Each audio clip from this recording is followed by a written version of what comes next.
Stories are the things that carry us and help us learn about the world around us. And the fact that they built Tom Bombadil into a Sagas commander is just super flavorful, and I cannot wait to build this deck myself.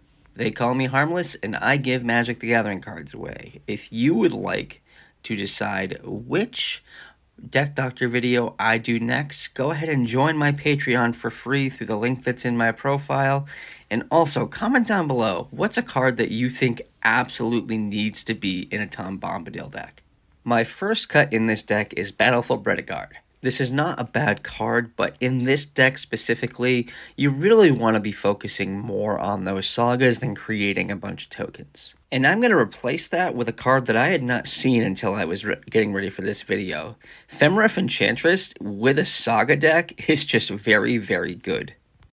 My second cut is Behold the Unspeakable, just because the different chapters aren't going to be super impactful in every situation, and that second one, you are very likely to not get anything off of it. And for another big blue saga, I think that Kiora Best the Sea God is going to be a better option. Also, taking control of something that they don't get back can be very powerful. My next cut is Time of Ice. Time of Ice is a good card on the last chapter, but the first two for 4 mana just isn't going to be something that you necessarily need.